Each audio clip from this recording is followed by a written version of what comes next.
आपण पाहताय न्यूज 18 लोकमत आणि आता बातम्या पाहूयात सविस्तर। 26/11 सारखाच हल्ला पुन्हा करण्याची धमकी देण्यात आली आहे। या प्रकरणी विरारमधून मुंबई पोलिसांनी एकाला ताब्यात घेतलंय। 26/11 सारखा दहशतवादी हल्ला करण्याची धमकी मुंबई ट्रॅफिक पोलिसांना देण्यात आली होती। एटीएस आणि क्राइम ब्रांच यांच्यात समन्वयाने आता पुढचा अधिक तपास केला जातोय। या सगळ्या प्रकरणात खोडसाळपणा केल्याचा प्राथमिक अंदाज वर्तवण्यात आला आहे। अजित मांढरे आपले प्रतिनिधी आपल्यासोबत आहेत। अजित, काय अधिक माहिती आहे? मुंबई पोलिसांची झोप उडवली होती या मेसेजने। हा मेसेज जो आहे तो साधारणपणे काल रात्रीच्या सुमारास आला होता व्हॉट्सअपवरती, मुंबई ट्रॅफिक पोलिसांच्या व्हॉट्सअप नंबरवरती। यानंतर यामध्ये ज्या पद्धतीने धमक्या देण्यात आल्या होत्या, हे धमक्या ज्या आहेत आणि ज्यामध्ये घटनांची काही आठवण करून देण्यात आली होती, या सगळ्या पार्श्वभूमीवरती मुंबई पोलिसांनी वेगवेगळ्या आपल्या टीम बनवल्या होत्या आणि त्यासाठी तपास सुरू केला होता। विरार येथून या प्रकरणी एका व्यक्तीला ताब्यात घेतल्याचं मुंबई पोलिसांनी तुरंत माहिती दिलेली आहे। प्राथमिक तपासामध्ये हा खोडसाळपणा असावा असा अंदाज जरी पोलिसांना वाटत असला तरी अशा पद्धतीचे मेसेज करणे किंवा ज्या घटना आहेत त्या घटना त्यांनी उल्लेख केलेला आहे, या घटनांचा उल्लेख करण्यामध्ये त्याचा नेमका उद्देश काय होता, त्याला कोणी सांगितलं आहे का, त्याचे कोणाशी संबंध आहेत, नेमकं कशा पद्धतीनं आणि का तो या सगळ्या गोष्टी रिॲक्ट झाला आणि अशा पद्धतीने धमकी त्याला द्यावीशी का वाटली, या सगळ्या गोष्टींची या सगळ्या प्रश्नांची उत्तरं जी आहेत ती मुंबई पोलिस काढतात। एटीएस असेल, त्यानंतर मुंबई क्राइम ब्रांच असेल, अशा विविध यंत्रणा ज्या आहेत त्या जो ताब्यात घेतलेला व्यक्ती आहे त्याची चौकशी करत आहेत। कारण की आपल्याला माहिती आहे की दोन दिवसापूर्वीच AK-47 247 जिवंत कारतूस जी आहे ती बोटीत सापडली होती। बरोबर अजित, आणि त्याचमुळे मुंबई पोलीस सतर्क आहेत, कोणताही धोका पत्करायला तयार नाहीत। तुर्तास धन्यवाद या सगळ्या सविस्तर माहितीबद्दल। जो मेसेज आला होता त्यातून काय धमकी देण्यात आली, कशा प्रकारे ही धमकी देण्यात आली आपण पाहूयात।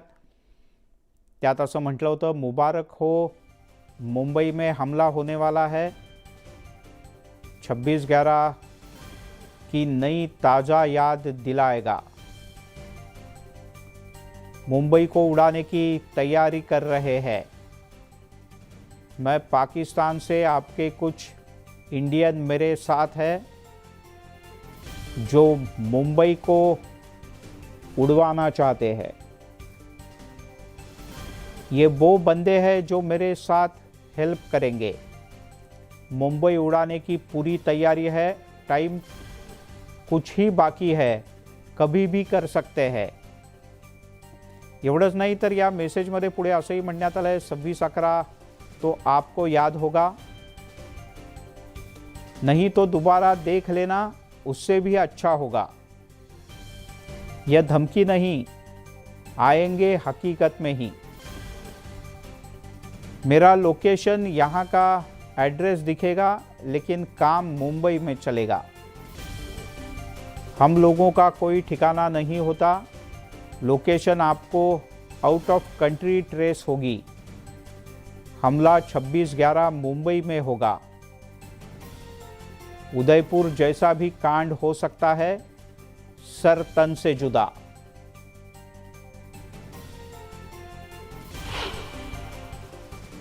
जो मैसेज करने वाला व्यक्ति है, शख्स है, वो number prima facie Pakistan code का दिख रहा है।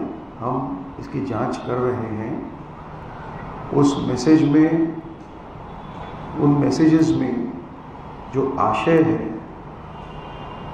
वो ये है कि उन्होंने उसमें मुंबई को उड़ाने की धमकी दी है। अजमल कसाब और अल जवाहिरी जैसे शख्स, उनको भी उस मैसेजेस में मेंशन किया है। उस मैसेजेस के तहत उन्होंने जो कुछ इंफॉर्मेशन दी है उसमें कुछ नंबर्स हमें दिख रहे हैं जो कि भारत के हैं। उसका हम पूरी तरह से उसकी जांच में जुटे हुए हैं। क्राइम ब्रांच की 3 टीम्स इसमें लगी हुई है। हम एटीएस के साथ, महाराष्ट्र के एटीएस के साथ भी काम कर रहे हैं, बाकी एजेंसी से साथ काम कर रहे हैं। जनता को मैं आश्वस्त करना चाहता हूँ कि मुंबई और मुंबईकरों को सुरक्षित रखने में हम पूरी तरह से जुटे हुए हैं और कामयाब भी निश्चित तरह से होंगे। आणि एक मोठी बातमी हाती येते। ठाणे पोलिसांनी एक धडक कारवाई केली आहे आणि ठाणे पोलिसांनी केलेल्या धडक कारवाईनुसार छोटा राजन टोळीच्या फरार शूटरला अटक करण्यात आली आहे। या क्षणाची सगळ्यात मोठी आणि महत्त्वाची बातमी ती म्हणजे ठाणे पोलिसांनी एक धडक कारवाई केली आणि छोटा राजन टोळीच्या एका फरार शूटरला अटक केली आहे। दाऊदचा भाऊ इक्बाल कासकर याच्या बॉडीगार्डच्या हत्येप्रकरणी तो अटकेत होता। पॅरोलवर बाहेर गेल्यानंतर तो फरार झाला होता। नागपूरच्या जेलमध्ये तो शिक्षा भोगत होता। ठाणे पोलिसांनी त्याला मुंब्र्यामधून अटक केली। अजित मांढरे आपले प्रतिनिधी आपल्यासोबत आहेत। अजित, अधिक काय माहिती आहे? मिलिंदजी, असं माहिती आहे की इक्बाल कासकर हा जो दाऊद इब्राहिमचा भाऊ होता त्याच्यावरती 2011ला एक मोठा हल्ला झाला होता। त्यात त्याचा जो बॉडीगार्ड होता त्या बॉडीगार्डचा त्यामध्ये जीव गेला होता। त्याच पद्धतीनं त्याचा आणखीन एक बॉडीगार्ड होता ज्याची हत्या करण्यात आली होती छोटराजन गँगकडून। आणि या प्रकरणी जे आरोपी होते छोटराजन गँगचे हे सर्व आरोपी आहेत हे शिक्षा भोगत होते। त्यातून एक आरोपी जो आहे सय्यद मुस्तफा असं या आरोपीचं नाव आहे। जो आरोपी नागपूरच्या जेलमध्ये शिक्षा भोगत होता। तिथून तो पॅरोलवरती जेव्हा सुटला होता त्या पॅरोलवरच्या गेल्यानंतर तो परत आला नव्हता। जवळपास काही वर्ष तो या सगळ्या प्रक्रियेमध्ये जी पॅरोलची प्रक्रिया होती त्या प्रक्रियेनंतर तो जवळपास 2 ते 3 वर्ष गायब होता अशी माहिती पोलिसांनी दिलेली आहे। आणि त्यानुसार त्याचा शोध जो आहे ते पोलीस घेत होते कारण तो पॅरोलवरून पुन्हा परत जेलमध्ये आला नव्हता। त्याला फरार घोषित करण्यात आला होता। शेवटी ठाणे पोलिसांच्या जे पोलीस नाईक आहेत माफ करा जे पोलीस अधिकारी आहेत जाधव म्हणून ते त्या पद्धतीनं स्वप्नील प्रधान म्हणून हे अधिकारी जे आहेत या लोकांना त्यांच्या सूत्रांमार्फत त्यांच्या खबरमार्फत माहिती मिळाली की अशा पद्धतीचा जो आरोपी आहे या गंभीर गुन्ह्यातला हा मुंबईत लपून बसलेला आहे। त्यावेळी त्यांनी धाड टाकून त्याला अटक केली आणि त्याची पूर्ण चौकशी केली असता हा तोच बिलाल मुस्तफा सय्यद नावाचा आरोपी जो आहे तो निघाला आणि त्याला नागपूर जेलच्या त्याला सुपूर्द केलं जाणार आहे। आपण अपेक्षा करूयात की लवकरात लवकर तो जेलमध्ये जाईल। तुर्तास धन्यवाद अजित या सगळ्या माहितीबद्दल। तिकडे जामनगरच्या प्राणी संग्रहालयातल्या प्राण्यांचं संवर्धन आणि पुनर्वसन करण्यासंदर्भात एक महत्त्वपूर्ण बातमी। या संवर्धन आणि पुनर्वसनासाठी कटिबद्ध असल्याचं ग्रीन जिओलॉजिकल अँड रिहॅबिलिटेशन सेंटरनं जाहीर केलं आहे। सर्वोच्च न्यायालयात ग्रीन जिओलॉजिकल झू विरोधातली एक याचिका दाखल करण्यात आली होती। ती फेटाळण्यात आल्यानंतर संस्थेचे प्रमुख धनराज नाथवानी यांनी आपली भूमिका जाहीर केली। एका वकिलानं दाखल केलेल्या याचिकेत जामनगर प्राणी संग्रहालयात अशास्त्रीय पद्धतीनं प्राणी आणले जात असल्याबद्दल तक्रार दाखल करण्यात आली होती। न्यायालयानं आदेश द्यावा अशी मागणी करण्यात आली होती, पण सर्वोच्च न्यायालयानं ही याचिका फेटाळत याचिकाकर्त्याच्या हेतूवरतीच आक्षेप घेतलाय।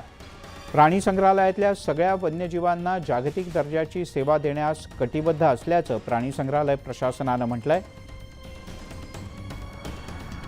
तसंच न्यायालयानं काही प्रमुख ताशेरे सुद्धा ओढलेत, काही महत्त्वाचे मुद्दे मांडलेत याचिकाकर्त्यांवर। आपण ग्राफिक्सच्या माध्यमातून नजर टाकूयात संस्थेचे प्रमुख धनराज नाथवानी यांनी काय म्हटलंय ते। GZRRCची भूमिका त्यांनी मांडलेली आहे। सुप्रीम कोर्टानं दिलेल्या निर्णयाच्या बद्दल आदर व्यक्त केला आहे। वन्यप्राणी संवर्धनासाठी संस्था कटिबद्ध असल्याचं म्हटलंय। वन्य प्राण्यांची वर्ल्ड क्लास देखभाल करण्यासाठी आपण वचनबद्ध असल्याचंही त्यांनी नमूद केलंय। प्राण्यांच्या योग्य पुनर्वसनाचं ध्येयसुद्धा आपलं आहे। या सगळ्या गोष्टी धनराज नाथवानी यांनी नमूद केल्यात।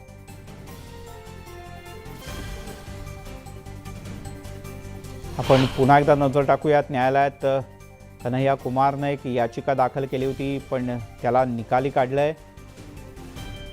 वन्यप्राणी संवर्धनासाठी आपली संस्था कटिबद्ध असल्याचं धनराज नाथवानी यांनी म्हटलंय त्यांना जागतिक दर्जाच्या सोयीसुविधा प्राण्यांना उपलब्ध करून दिल्या जातील असा शब्दही त्यांनी दिलाय. तसंच प्राण्यांचं योग्य पुनर्वसन केलं जाईल असंही त्यांनी न्यायालयात म्हटलं आहे.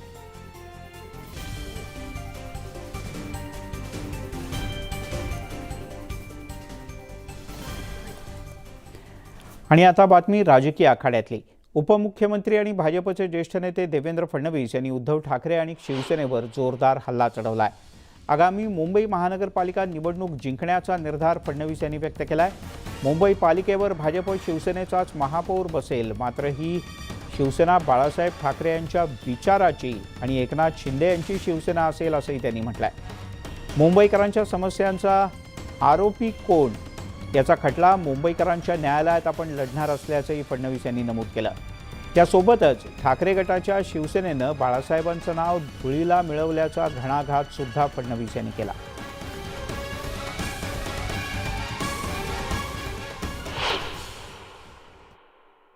मागच्याही काळामध्ये ते अध्यक्ष असताना मोठी मजल मुंबई महानगरपालिकेत आपण मारली, त्यावेळेस महापौर बनवू शकलो असतो. अशी जी आपली पूर्ण तयारी झाली होती, पण आपल्या मित्रपक्षाकरता आपण निर्णय घेतला, 2 पावलं मागे गेलो आणि त्यांना महापौर बनवू दिला. पण आता मुंबई महानगरपालिकेवर शिवसेना भाजप युतीचाच महापौर बनेल, भगवा लागेल. पण कुठली शिवसेना? माननीय हिंदू हृदय सम्राट शिवसेना प्रमुख बाळासाहेब ठाकरे यांच्या विचारावर चालणारी शिंदेजींच्या नेतृत्वातली खरी शिवसेना,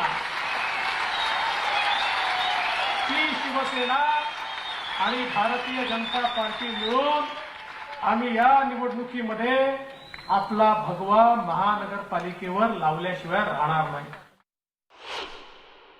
त्यामुळे आता मला विश्वास आहे की मागच्या वेळी तर तुम्ही स्ट्राईक रेट जो दाखवलाय तो दुपटीहून अधिक होता. सरळ सरळ आपण 35 वरनं 82 वर गेलो होतो. आता आमची नजर या वेळचा स्ट्राईक रेट मागचा रेकॉर्ड मोडणारा असला पाहिजे, याच्याकडे खरं म्हणजे आमची सगळ्यांची नजर आहे. बोलूयात अन्य काही बातम्यांकडे. बातमी राजकीय कार्यक्रमातील फिल्मी डायलॉगबाजीची. मुंबई भाजपच्या मेळाव्यात फडणवीस यांना राजकारणातील अमिताभ बच्चनची उपमा मंगलप्रभात लोढा यांनी दिली. त्यानंतर खुद्द देवेंद्र फडणवीस यांनी स्वतःला अमजद खान म्हणत उपस्थितांमध्ये हसा पिकला. पाहूयात राजकारणातील फिल्मी डायलॉगबाजी. कि पूरे देश के अंदर एक ही स्टेट ऐसा है, महाराष्ट्र, जहां भाजपा का छोटे नेता, बड़े नेता, जनता सब निर्विवाद रूप से एक व्यक्ति के अंदर ब्लाइंड फेथ रखती है, उसको अपना नेता मानती है. वो स्टेट है महाराष्ट्र और उसके नेता है माननीय देवेंद्र फडणवीस जी. महाराष्ट्र के राजनीति के अमिताभ बच्चन श्री देवेंद्र फडणवीस जी को मैं प्रणाम करता हूं. महाराष्ट्राच्या राजकारणातला दिलेला नवीन पट हे पाहता मला अमिताभ बच्चनचा तो खराच डायलॉग आठवला. मंगलजी, तो देवेंद्रजींवर अतिशय चपखल आहे आणि तो आपल्यालाही माहिती आहे. तो डायलॉग असा आहे की जहां हम खड़े होते हैं लाइन वहीं से शुरू होती है. भारतीय जनता पार्टी एक टीम आहे. मगाशी माझा उल्लेख झाला, मला यांनी अमिताभ बच्चन म्हटलं, माझं शरीर अमजद खान सारखं आहे, मला अमिताभ बच्चन म्हणतात. पण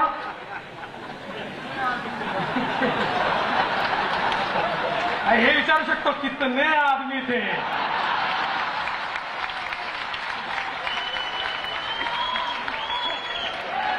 पैंसठ में से 50 निकल गए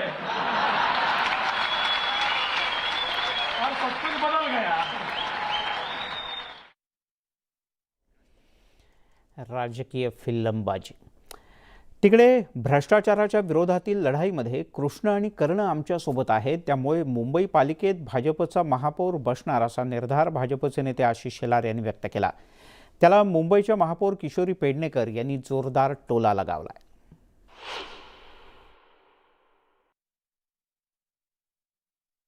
आजचं महाभारत वेगळं आहे. देवेंद्र रूपी कृष्णाने एकनाथ रूपी कर्णाला त्या ठिकाणी युद्धातून बाजूला काढलंय आणि त्यामुळे भ्रष्टाचाराविरुद्धच्या लढाईत कृष्णही आमच्या बरोबर आहे, कर्णही आमच्या बरोबर आहे. महापालिकेमध्ये भारतीय जनता पक्षाचा महापौर आता कोणी थांबवू शकत नाही. हे कौरवांबरोबर गेल्यामुळे, चुकीच्या विचारांबरोबर गेल्यामुळे कर्ण कसा पराभूत झाला, कर्णाचा कसा अंत झाला, तो अख्खा महाभारत हा मी नाही महाभारत सांगत आहे, महाभारत जे ऐकलंय वाचलंय ते सांगतायत. त्यामुळे तुमच्या नियतीने तुमच्याच तोंडी शिवसेनेमधून पळवलेला राम, त्याला रावण कसा करायचा, त्याला कर्ण कसं करायचं ते तुम्हीच बोललात, ते बरं झालं. शिवसेनेतल्या बंडखोरीनंतर शिंदे गटात गेलेल्या आमदारांवर सध्या शिवसेना नेतृत्वाच्याकडून वारंवार टीका होते. याच पार्श्वभूमीवर शिंदे गटाकडून पहिल्यांदाच थेट ठाकरेंवर निशाणा साधण्यात आलाय. उद्यापासून ठाकरेंच्या विरोधात मोहीम राबवणार असल्याची माहितीच दीपक केसरकर यांनी दिली. महाराष्ट्राच्या इतिहासात कधीही मुलगा आणि वडील मंत्री झालेले नाहीत, ते यांनी घडवलं असंही केसरकर म्हणाले. आदित्य ठाकरे हे चुकीच्या गोष्टी पसरवतात, गोबेल्सची नीती ते वापरतात, महाराष्ट्रात गोबेल्स तयार होऊ नयेत असंही त्यांनी म्हटलं. 2019च्या निवडणुकीनंतर देवेंद्र फडणवीस यांनी उद्धव ठाकरे यांचा मान राखला, पण महाराष्ट्राच्या जनतेचा नक्की कोणी विश्वासघात केला हे कळलं पाहिजे असा मुद्दाही दीपक केसरकर यांनी लावून धरला.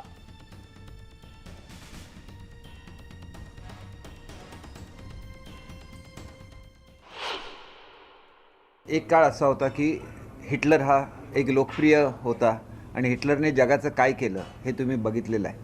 पण हिटलरचे जे मंत्री होते त्यांचं नाव होतं गोबेल्स, आणि गोबेल्सचं एक तत्त्व होतं की 100 वेळा एखादी गोष्ट खोटी असेल ती सांगा, लोकांना ती खरी वाटायला लागते. आणि तसंच काय तर राजकारण हे महाराष्ट्रामध्ये चालू आहे. आज ज्यांना शिवाजी महाराजांचं नाव घेण्याचा अधिकार नाही ते शिवसंपर्क यात्रा चालवत आहेत. शेवटी छत्रपती शिवाजी महाराज हा महाराष्ट्राचा अभिमान आहे, महाराष्ट्राचा स्वाभिमान आहे. आणि छत्रपती शिवाजी महाराजांच्या कुटुंबाचं जे अपमान करतात त्यांना छत्रपतींचं नाव घेण्याचा कुठलाही अधिकार नाही. जर तुम्ही महाराष्ट्राच्या भूमीशी असं करणार असाल, महाराष्ट्राच्या अभिमानाला जर तुम्ही ठेच पोचवणार असाल, तर तुम्ही जो शब्द वापरता तो कोणाबद्दल वापरला गेला पाहिजे याचा विचारसुद्धा 100% महाराष्ट्राच्या जनतेने केला पाहिजे. तुम्ही जो शब्द वापरता तो तेच तुम्ही त्यांच्याशी सुद्धा करताय का याचा सुद्धा विचार झाला पाहिजे. आणि म्हणून तुम्ही लोकप्रतिनिधींना कसपटा समान मानता, तुम्ही लोकशाहीचा सुद्धा अपमान करता. आणि म्हणून एवढे आमदार एवढे खासदार तुम्हाला सोडून का गेले, तर त्यांना लाखो लोकांनी निवडून दिलेलं आहे आणि त्या लाखो महाराष्ट्राच्या जनतेचा सुद्धा तुम्ही अपमान करताय. छत्रपती शिवाजी महाराजांवर बोलण्याचा अधिकार उद्धव साहेबांना नाही तर कोणाला आहे? या गद्दारांना आहे. जे निष्ठेनं या महाराष्ट्रासाठी या मराठी मातीसाठी काम करतात त्यांना छत्रपती शिवरायांवर बोलायचा अधिकार नाही. तर हे खंडोजी खोपडे, सूर्याजी पिसाळ, गणोजी शिर्केच्या अवलादीचे यांना अधिकार होता. नाही, मुळामध्ये काय त्यागबीग केला नाही. उगाच ते सगळे परिवर्तन पहारेकरी याव त्याव करून त्यांनी केलेलं आहे. त्यागाचं काय आहे? उलट मी तर म्हणते त्यावेळेला ते नगरसेवक खरंच यांच्या नावाने रडत होते की कारण नसताना आम्हाला बाहेर बसवलंय. त्यामुळे उगाच त्यागाची भूमिका वगैरे सांगा. आणि केसरकरांनी तर त्याग काय असतो या शब्दाची तर त्यांनी वाच्यता पण करू नये. कारण उडते उडते उडते पक्षातून येणार आणि हे त्याग निष्ठा शिकवणार. त्यामुळे आता अधिवेशन सुरू झाल्यानंतर सोमवारपासून कसं तू मी रंगतंय हे पाहणं महत्त्वाचं आहे. तिकडे राज्याचे मुख्यमंत्री म्हणतात मोठी हंडी फोडली, मात्र त्यातून शिंदे गटातील आमदारांना मिळालं काय असा प्रश्न युवा सेनेचे अध्यक्ष आदित्य ठाकरे यांनी उपस्थित केला. आदित्य ठाकरे यांनी शिवसंवाद यात्रेच्या निमित्तानं जळगावात बोलताना हा मुद्दा उपस्थित केला. यावेळेला त्यांनी शिंदे गटातल्या आमदारांवर जोरदार निशाणा साधला. गद्दारांनी येऊन शिवसंवाद यात्रेतली गर्दी पाहावी असा टोलाही त्यांनी लगावला. तर हे सरकार 1-2 महिन्यात कोसळेल असं भाकीतही त्यांनी केलं. जे जे गद्दार त्यांच्या बरोबर गेलेले आहेत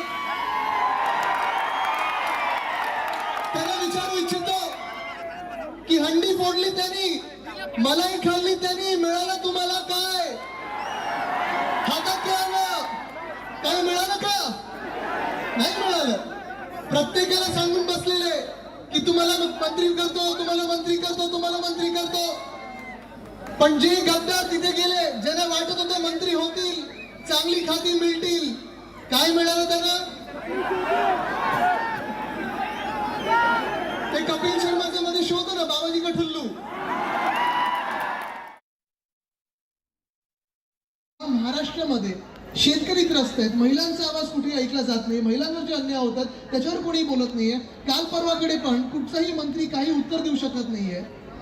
आणि हे सगळं होत असताना जे राजकारणी लोक घाणेरडं राजकारण करत आहेत, तात्पुरतं सत्तामध्ये बसलेत, आणि तुम्ही लिहून घ्या माझा शब्द आहे, तात्पुरतं सत्तेत बसलेत, कारण हे सरकार बेकायदेशीर आहे, घटनाबाह्य आहे, बेईमानांचं आहे, कोसळणार म्हणजे कोसळणारच. लिहून घ्या. वरळीतल्या जांभोरी मैदानामध्ये भाजपकडून दहीहंडीचं आयोजन करण्यात आलं होतं. यावरून पुन्हा एकदा सेना भाजपमध्ये जुंपली. भाजपच्या वरळीतल्या हंडीमुळे मैदानातल्या रेन वॉटर हार्वेस्टिंग प्रकल्पाचं मोठं नुकसान झालं. 2 कोटी रुपये खर्च करून मुंबई मनपानं काही महिन्यांपूर्वीच या मैदानाच्या सौंदर्यीकरणाचं उद्घाटन केलं होतं. त्यामुळे आता शिवसेनेचे आमदार सुनील शिंदे हे आक्रमक झालेत. त्यांनी भाजप नेत्यांच्या विरोधात पोलिसात तक्रार करणार असल्याचं म्हटलंय.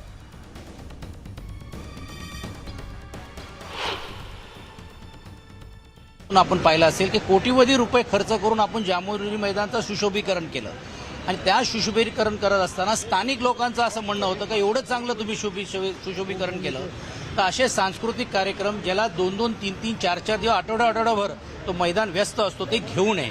आणि म्हणून आम्ही सर्वांनी मिळून निर्णय घेतला की यापुढे जांभोरी मैदानमध्ये असे भव्य कार्यक्रम घ्यायचे नाही की जेणेकरून मैदानाचा नासधूस होईल.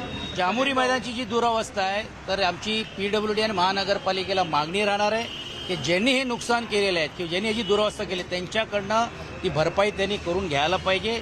तशाचं सिस्टम मंडळ देखील आमचं महानगरपालिकेच्या उपायुक्तकडे ते जाणेल. उद्ध्वस्त झालेला आहे. मुळात याला परवानगी देणारे याचे जबाबदार आहेत महानगरपालिका आणि PWD. आम्ही सोमवारी महानगरपालिका आणि PWD यांना पत्र देणार आहोत की आपल्याला सगळ्या या गोष्टीची कल्पना असताना आपण या ठिकाणी परवानगी दिलात. आपल्या माध्यमातूनच या ठिकाणी त्या ठिकाणी ब्युटिफिकेशनचे 2 ते 2.5 कोटी रुपये खर्च झाले होते. त्या ठिकाणी जी काही रेन हार्वेस्टिंगची यंत्रणा होती, अन्य काही सुविधा होत्या, त्या सगळ्या त्या ठिकाणी त्याची आता दुरावस्था झालेली आहे. BD चालचं रिडेव्हलपमेंट चालू आहे.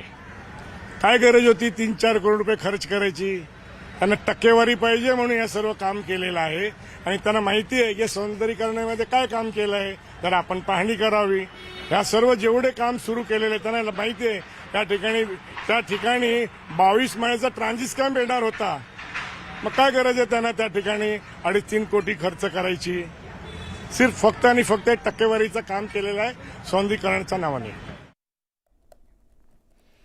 राज्यभरात दहीहंडीचा उत्सव अतिशय उत्साहात पार पडल्यानंतर राज्य सरकारनं गोविंदांच्या संदर्भात केलेल्या एका घोषणेवरून वाद सुरू झालाय. गोविंदांना सरकारी नोकरीत आरक्षण देण्याची घोषणा मुख्यमंत्री एकनाथ शिंदे यांनी केली. माजी उपमुख्यमंत्री आणि विरोधी पक्षनेते अजित पवार यांनी यावर जोरदार आक्षेप घेतलाय. मुख्यमंत्री झाल्यानंतर असं भावनिक होऊन निर्णय घ्यायचे नसतात असा सल्ला अजितदादांनी दिला. राज्याचे तंत्र आणि उच्च शिक्षण मंत्री चंद्रकांत पाटील यांनी आरक्षण दिलेलं नाही, तर दहीहंडी खेळ नव्यानं समाविष्ट केल्याचं त्यांनी नमूद केलंय. एखाद्याचा पाय किंवा हात असं काही दिव्यांग, त्याच्यामुळं दिव्यांगत्व आलं तर 5 लाख रुपये वगैरे हे आम्ही एक वेळेस समजू शकतो. पण एकदम अचानक त्याचं कुठं रेकॉर्ड नाही, त्याची कुठली माहिती नाही, त्यांचं कुठलं शिक्षणाची तुम्हाला माहिती नाही, आणि असं असताना एकदम 5% तुम्ही घोषणा करता.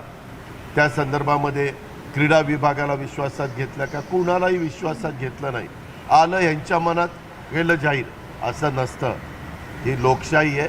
ह्याच्यामध्ये काम करत असताना इथं महाराष्ट्रामध्ये 13 कोटी जनतेच्या बाबतीमध्ये त्या सगळ्यांना पण साधारण काय वाटतं ह्याचाही विचार करायचा असतो. एकूण खेळांच्या यादीमध्ये समजा असे खेळ 20 असतील, आता मला एक्झॅक्ट माहीत नाही, त्याच्यामध्ये 21वा खेळ जोडला गेला, बाकी काही झालेलं नाही.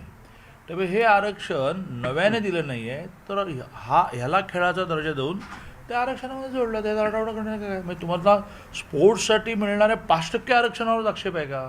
नाही आहे तुमचा आक्षेप.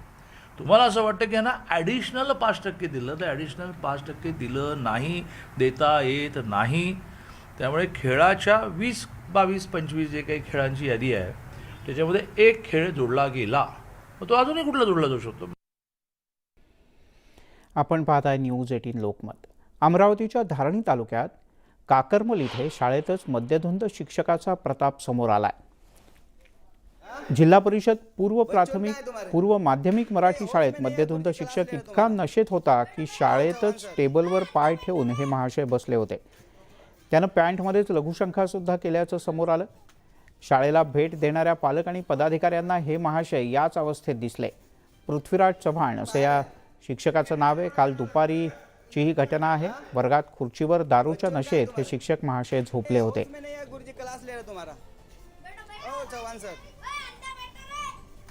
असे शिक्षक विद्यार्थ्यांना काय धडे देणार असा प्रश्न उपस्थित केला जातोय. तसंच त्यांच्यावर कारवाईची सुद्धा अपेक्षा व्यक्त होते.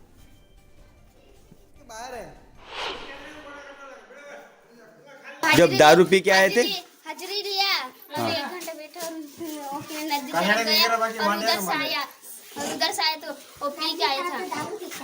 नदी तरफ से आके दारू पी के आए उधर से. ये हमेशा ऐसा करता कि आज ही ऐसा किया. आज ही ऐसा किया. तिथे मेळघाटातील कळमखार गावात संतप्त आदिवासी महिलांनी अजित पवार यांच्या गाड्यांचा ताफाच रोखला. पावसाळ्याच्या दिवसात नालीचं पाणी घरात जात असल्याचा रोष या सगळ्या महिलांनी व्यक्त केला. आदिवासी लोकांना मूलभूत सोयीसुविधा मिळत नसल्याचा आरोप विरोधी पक्षनेते अजित पवार यांनी केला आहे. या संतप्त महिलांनी अजितदादांना या सगळ्या विषयावरून जाब विचारला. अजित पवार यांनी गाडीतून उतरून या महिलांशी संवाद साधला आणि तातडीनं ही समस्या निकाली काढण्यासाठी आपण स्वतः प्रयत्न करू असं आश्वासनही दिलं. सध्या राष्ट्रवादी काँग्रेसचे ज्येष्ठ नेते आणि विधानसभेतले विरोधी पक्षनेते अजित पवार हे 2 दिवसांच्या अमरावतीच्या दौऱ्यावर आहेत.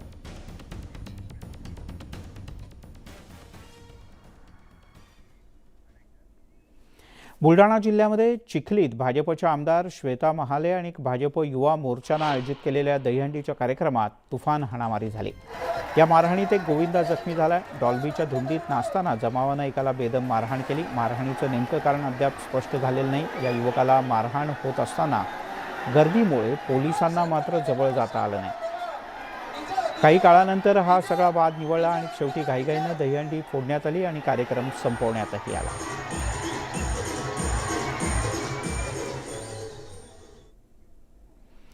नंदुरबार जिल्ह्यातल्या तळोदा शहरामध्ये एका धार्मिक ट्रस्टच्या वादातून 2 गटात पोलीस स्टेशनच्या बाहेरच तुफान हाणामारी झाली. शुक्रवारी संध्याकाळी घडलेल्या या हाणामारीत 5 जण जखमी झाले असून त्यांच्यावर उपजिल्हा रुग्णालयात उपचार सुरू आहेत. गेल्या अनेक दिवसांपासून या धार्मिक ट्रस्टच्याबद्दल 2 गटात वाद होता. हा वाद मिटवून समेट घडवून आणण्यासाठी दोन्ही गटांना पोलीस स्टेशनमध्ये बोलावण्यात आलं होतं. वाद मिटल्यानंतर दोन्ही गटाच्या सदस्यांनी पोलीस स्टेशनमध्ये गळाभेटही घेतली होती. पण पोलीस स्थानकाच्या बाहेर निघताच पुन्हा एका क्षुल्लक वादातून हे दोन्ही गट परस्परांना भिडले. नाशिकच्या पिंपळगाव टोल नाक्यावरच्या कर्मचाऱ्यांनी थेट पोलीस अधीक्षकांशी अरेरावी केल्याचा प्रकार समोर आला. टोल नाक्यावरच्या कर्मचाऱ्यांनी पोलीस अधीक्षकांची शासकीय गाडी चालवली. युनिफॉर्म आणि शासकीय गाडी असतानाही टोलसाठी या कर्मचाऱ्यांनी अरेरावी केली. टोल नाक्यावर सिक्युरिटी ठेवण्याची परवानगीही नसताना सिक्युरिटी म्हणून या ठिकाणी गावगुंडांची नेमणूक करण्यात आली. या प्रकारानंतर पोलीस निरीक्षकांनी टोल नाक्यावरच्या कर्मचाऱ्यांच्या विरोधात गुन्हा दाखल केला. याआधीसुद्धा टोल नाक्यावरील कर्मचाऱ्यांच्या दादागिरीच्या अनेक घटना समोर आल्यात. टोल नाक्यावरचे हे गुंड जर पोलीस अधीक्षकांना जुमानत नसतील तर सर्वसामान्यांची काय कथा हाच प्रश्न विचारला जातोय. संध्याकाळच्या बातम्या. पुणे महानगर परिवहन महामंडळ अर्थात PMPची संचलन तूट ही गेल्या आर्थिक वर्षात 738 कोटी रुपयांवर गेले. पण डबघाईला आलेल्या अवस्थेत सुद्धा अधिकाऱ्यांना स्वतःच्या कॅबिनचं नूतनीकरण करण्यात काही चुकीचं वाटत नाही. PMPमध्ये सुरू असलेली उधळपट्टी, अधिकाऱ्यांचा बेजबाबदारपणा या सगळ्यामुळे पुणेकरांच्या कराच्या पैशाचा योग्य विनियोग करणारे अधिकारी असावेत अशी मागणी होते. महामंडळ कोमात, अधिकारी जोमात. PMPची तूट 738 कोटी रुपयांवर. अधिकाऱ्यांकडून मात्र उधळपट्टी सुरूच. PMPचं चाक आर्थिक गाळात रुतलं. पुण्याची सार्वजनिक वाहतूक व्यवस्था मजबूत करण्यासाठी पुणे आणि पिंपरी चिंचवड या दोन्ही महापालिका मिळून तयार केलेली कंपनी आता या महापालिकांची डोकेदुखी होऊन बसली आहे. दरवर्षी ढिसाळ नियोजनामुळे कोट्यवधी रुपयांच्या आर्थिक तुटीचा भुर्दंड या दोन्ही महापालिकांना भोगावा लागतोय. गेल्या वर्षीच्या 738 कोटी रुपयांच्या तुटीचा आकडा हा आतापर्यंतच्या इतिहासातला अभूतपूर्व आकडा आहे. यामुळे दोन्ही महापालिकांना आर्थिक फटका बसणार असून PMPचं चाक आर्थिक गाळात रुतल्याचं चित्र पाहायला मिळत आहे. एकंदरच गलथान कारभार, अतिशय ढिसाळ आर्थिक नियोजन, अत्यंत ढिसाळ वाहतुकीचं नियोजन आणि ज्या प्रवाशांसाठी आपण हे सगळी सेवा देतोय त्या प्रवाशांना गृहीत धरणं, या सगळ्यामुळे प्रवाशांची संख्या कमी होत आहेच, पण त्याबरोबर संचलनातील तूट वाढतीये.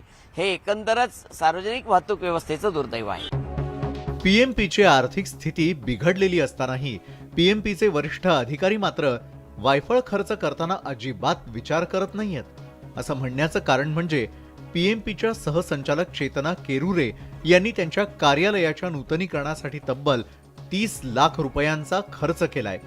आहे त्या कॅबिनमध्ये बसून तुम्हाला काम करायला अडचण काय होते की 30 लाख रुपये खर्च करायचे. लोकांच्या डोक्यावर पाणी गळते PMPML मध्ये आणि तुम्हाला कशी चांगल्या रूम पाहिजेत.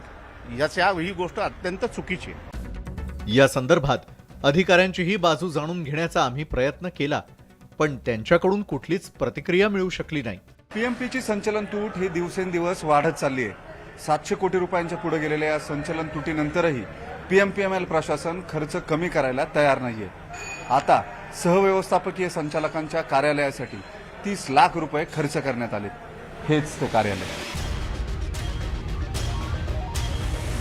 PMPच्या कारभारात तातडीनं सुधारणा न झाल्यास PMPची सेवा बंद पडण्याचा धोका निर्माण होण्याची शक्यता आहे. आधीच PMP सेवेत 80% खासगीकरण झाल्याची ओरड होतीये. लूट आणि खासगी सेवेत लूट होण्याचा धोका असतानाही PMPच्या कारभारामध्ये सुधारणा होणं गरजेचं आहे. पण प्रत्यक्षात अधिकारी मात्र त्यांच्या सोयी सुविधा सुधारण्यावरच भर देताना दिसतायत. हे नक्कीच योग्य नाही. व्हिडिओ जर्नलिस्ट सचिन हंसाटेसह वैभव सोनवणे, न्यूज 18 लोकमत, पुणे. तिकडे मिरज शहरातल्या रस्त्यांची अवस्था अत्यंत दयनीय झाली आहे. जागोजागी खड्डे आहेत. शहराच्या मध्यवर्ती भागातून कर्नाटककडे जाणारा मुख्य रस्ता देखील पूर्णतः खड्डेमय बनलाय. त्यामुळे नागरिकांना आणि बाहेरगावच्या प्रवाशांना अक्षरशः जीव मुठीत धरून प्रवास करावा लागतोय. रस्त्यात खड्डे की खड्ड्यात रस्ते. मनपातील रस्त्यांची दुरवस्था. वाहन चालकांना नाहक मनस्ताप. खड्ड्यांमुळे अपघातांचं प्रमाणही वाढलं. सांगली मिरज कुपवाड ही महानगरपालिका कोणे एकेकाळी आपल्या चांगल्या कामासाठी ओळखली जात होती. मात्र सध्याच्या घडीला या मनपा क्षेत्रातील रस्त्यांची पार वाताहत झाली आहे. नागरिकांना खड्डेमय रस्त्यातून अक्षरशः जीव मुठीत घेऊन प्रवास करावा लागतोय. रस्त्यात खड्डे की खड्ड्यात रस्ते हाच इथल्या नागरिकांना प्रश्न पडलाय. शिवाय रस्त्यावरील खड्ड्यांमुळे अपघात हे जणू ठरलेलंच आहे. आमची मागणी होती मिरज शहर सुधार समितीची की पावसापूर्वी हा रस्ता व्हावा. तरीसुद्धा तुम्ही बघताय की याची उंची वाढवून अजून याचा ड्रेनेजचा पत्ता नाही आहे, याचा पाणी विघटनाचा प्रस्ताव नाही आहे आणि हा रस्त्याची कंडिशन रुग्णवाहिका असू दे, गरोदर माता असू दे, रोज खड्ड्यात गाडी जाऊन इथे अपघात होत आहे. महाराष्ट्र आणि कर्नाटकला जोडणारा छत्रपती शिवाजी महाराज हा महत्वाचा रस्ता आहे. हा रस्ता राष्ट्रीय महामार्ग प्राधिकरणाकडे येतो. सुमारे 10 किलोमीटरच्या रस्त्यासाठी सुरुवातीला 100 कोटींच्या निधीची घोषणा करण्यात आली होती. मात्र नंतर हा निर्णय फिरवण्यात आला. केंद्रीय मंत्री नितीन गडकरींनी 27 कोटींचा निधी मंजूर केला. मात्र हा रस्ता करताना अनेक तांत्रिक अडचणी आल्या. जिल्हाधिकाऱ्यांच्या अध्यक्षतेखाली समन्वय समिती स्थापन करण्यात आली. मात्र रस्त्याचा दर्जा निकृष्टच राहिला. एक दिवस आड जे लहान मोठे अपघात घडत असतात. अनेकांना या रस्त्यावर आपला जीव गमवावा लागलेला आहे. काहींना कायमस्वरूपीचा अपंगत्व आलेला आहे. तरीसुद्धा प्रशासन किंवा लोकप्रतिनिधी याची कोणत्याही परिस्थितीत दखल घेतली जात नाही. अरुंद रस्ता आहे. अरुंद रस्ता बरोबरच रस्त्यामध्ये मोठ्या प्रमाणात खड्डे आहेत. या सगळ्या गोष्टी प्रशासनाला, खासदारांना, आमदारांना माहीत असताना सुद्धा या रस्त्याकडे पूर्णतः दुर्लक्ष केलं जाते. शास्त्री चौक ते महात्मा फुले चौक हा अवघ्या अर्धा किलोमीटरचा रस्ता. मात्र याचं काम राज्य महामार्गाकडे असल्यानं हा रस्ता नेमका कुणी करायचा, यावरून राज्य महामार्ग प्राधिकरण आणि महापालिका प्रशासनात नुसतेच कागदी घोडे नाचवले गेलेत. रस्ते होणं काळाची गरज आहे आणि निश्चितच आता मी 7.5 कोटी ते बातमी तुम्ही दिलेली आहे. 7.5 कोटी मी आता रस्त्यासाठीच मी आता मिरज नगरपालिकेला क्षेत्रात दिलेले आहेत. आता त्यामुळं ते रस्ते आता इथे होतील. आता आम्ही सुरुवात झाल्यास आता जरा मंत्रालयात गेल्यानंतर बाकीच्या गोष्टी नगरविकास करून जास्तीत जास्त पैसा कसा येईल, त्या माध्यमातून हे रस्ते कसे होतील. सांगली मिरज कुपवाड ही महापालिका स्थापन होऊन तब्बल 24 वर्ष झाल्यात. या 24 वर्षात हजारो कोटींहून अधिकचा निधी रस्त्यांसाठी खर्च केला गेलाय. मात्र शहरातील सर्व मुख्य आणि इतर अन्य रस्त्यांची अवस्था पाहता हा निधी नेमका कुठे आणि कोणी मुरवला हे पाहणं संशोधनाचा विषय ठरेल असं म्हटल्यास वावगं ठरू नये. आसिफ मुरसल, न्यूज 18 लोकमत, सांगली. ब्रेकनंतर आपल्या सगळ्यांचं पुन्हा एकदा स्वागत. आपण पाहताय संध्याकाळच्या बातम्या. कृषी मंत्री अब्दुल सत्तार यांच्या जिल्ह्यामध्ये दाखवलेल्या शेतीच्या शून्य नुकसानीची विरोधी पक्षनेते अंबादास दानवे यांनी गांभीर्यानं दखल घेतली आहे. दानवे यांनी औरंगाबाद जिल्ह्यातल्या शेतीच्या नुकसानीची स्वतः जाऊन पाहणी केली. अधिकाऱ्यांनी शेतीचं कोणतंच नुकसान झालेलं नाही असं त्यांच्या अहवालात नमूद केलं आहे. या अहवालावर सुद्धा दानवे यांनी टीका केली आहे. औरंगाबादच्या शेतकऱ्यांच्या नुकसानीचा मुद्दा विधिमंडळ अधिवेशनात उपस्थित करणार असल्याचं दानवे यांनी म्हटलंय. त्यांच्याशी बातचीत केली आमचे प्रतिनिधी सिद्धार्थ गोदाम यांनी.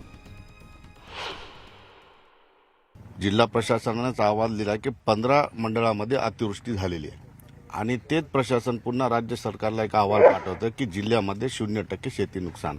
हा काय गलथान कारभार? हे पण मी आता एका शेतातच आहे. 0% शेतीचं नुकसान, इथं 100% शेतीचं नुकसान झाले. हे दोघे इथं आहे शेतकरी दोघं आणि जवळपास हे 8 एकरचं त्यांचं क्षेत्र आहे आणि इथं ज्यांनी जे काय पेरलं त्यातलं 0% आता उत्पादन. प्रशासनाचे अधिकारी पण आहे, त्यांना कोणत्याही सूचना नाही आहे. मदत जी व्हायची ती होईल. किमान पंचनामे आत्ता झाले पाहिजे.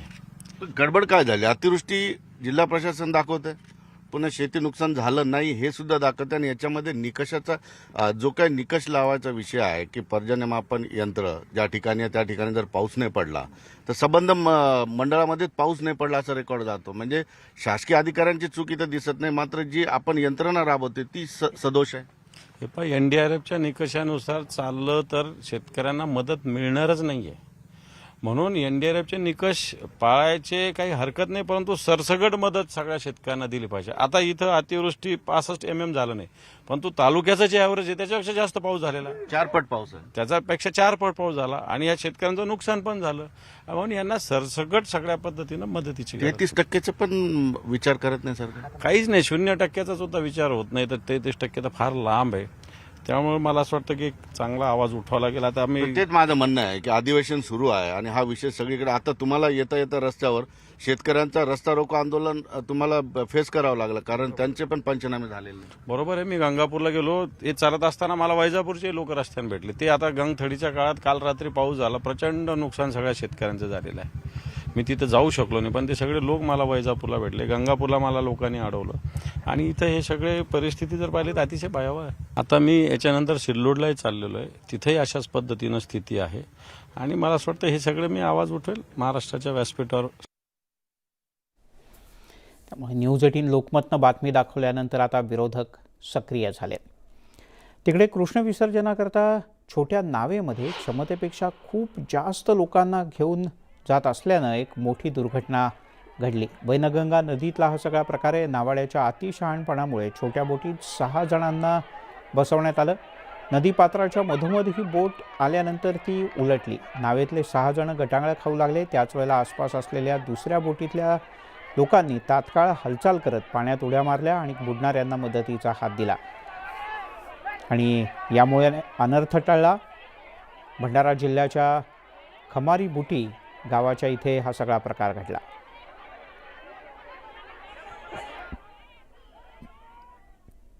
आणि बातम्या आता पाऊस पाण्याच्या. सिमल्यामध्ये मुसळधार पावसामुळे अनेक ठिकाणी भूस्खलन झालंय. सिमला इथे RTOच्या जवळ मुख्य रस्त्याला मोठ्या भेगा पडल्यानं वाहतुकीत मोठा अडथळा निर्माण झालाय.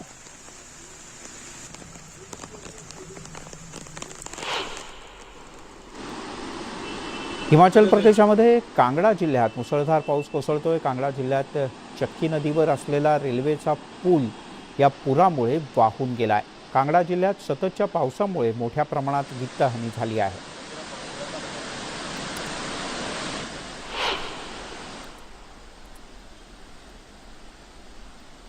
तिकडे मुसळधार पावसामुळे जम्मूच्या रियासी जिल्ह्यातल्या कटरा शहरामध्ये वैष्णोदेवी मंदिराच्या जवळ प्रचंड पूर आलाय. मुसळधार पावसाच्या पार्श्वभूमीवर कटरा इथून वैष्णोदेवी मंदिराकडे यात्रेकरूंना जायला आता बंदी घालण्यात आली. त्यासोबतच खालती उतरणाऱ्या यात्रेकरूंना प्राधान्य दिलं जात आहे. या ठिकाणी पोलीस आणि CRPFचे जवान तैनात करण्यात आले असून परिस्थितीवर ते बारकाईनं लक्ष ठेवून आहेत. सुदैवानं अद्याप कोणतीही अनुचित घटना घडलेली नाही.